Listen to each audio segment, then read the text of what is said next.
monster house. There's no such thing as real monsters. I saw him really. He has yellow eyes, and he has teeth, and he made sounds. What kind of sound?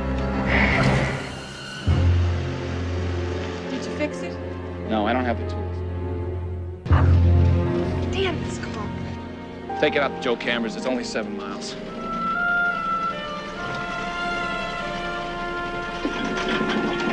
Well, I think we've arrived, Hatter. Yeah, but is anybody home? Hello? Cujo!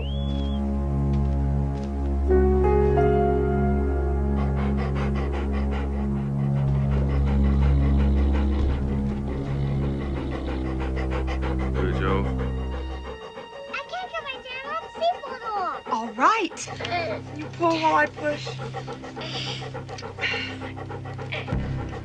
Oh, I can't get it. Pull.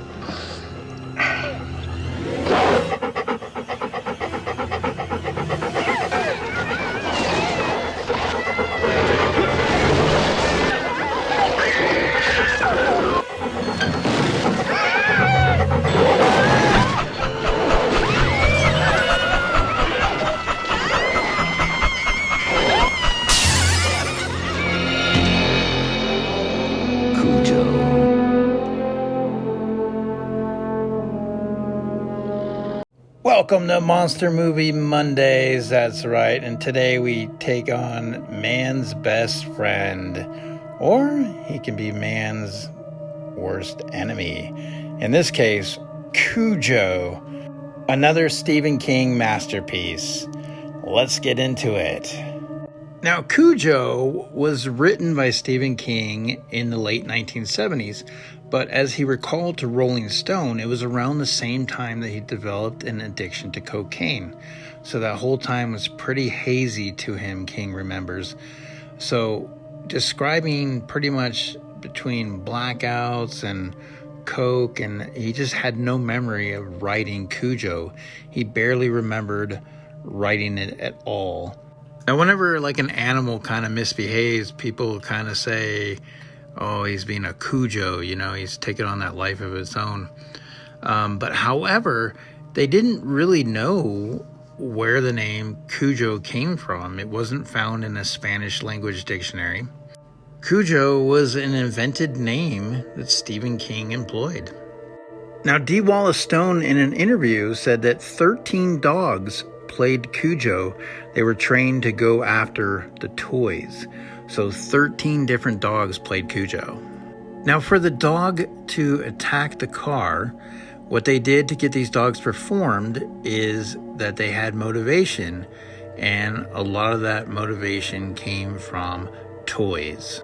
Now, the dog that was tasked was named Mo, and what they would do is they would have to get him to terrorize the car. So they placed a scented fake rat in the car to lure Mo. And when Mo did get into the car, all he did was snatch the rat. Now, Dee Wallace Stone, she plays the distressed mother, and she gives one hell of a performance. And Stephen King went into further detail, saying that she should have been nominated for an Academy Award, that she was passed over.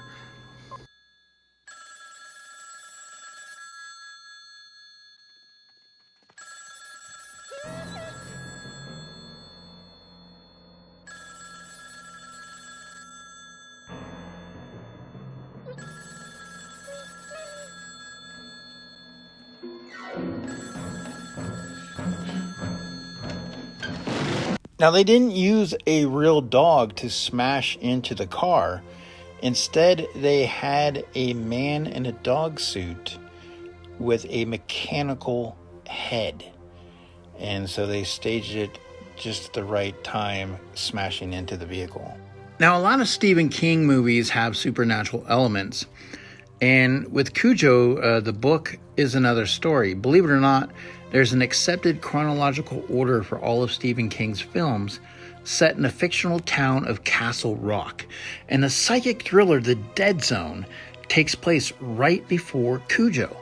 In the novel Cujo, it is implied that the sudden shift in a friendly St. Bernard's temperament isn't just rabies related.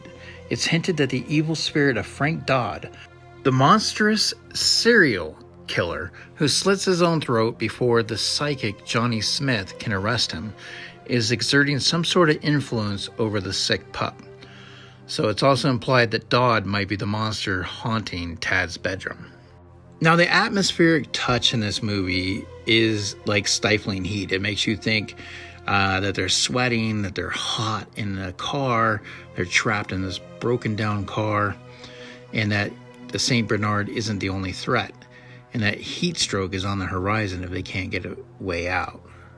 But this was shot in the middle of winter. It was down in the 40s when they were shooting, and Dee Wallace explained that the heaters were placed in the car and ran in between takes to avoid sound problems, and glycerin was used in place of sweat, which had the unfortunate side effect of trapping stray flies. So they were freezing, but they were being spritzed with sweat to make them look dehydrated.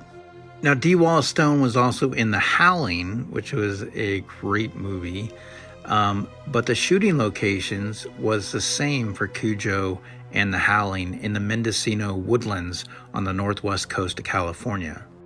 Now, Cujo was one of the highest grossing films for 1983.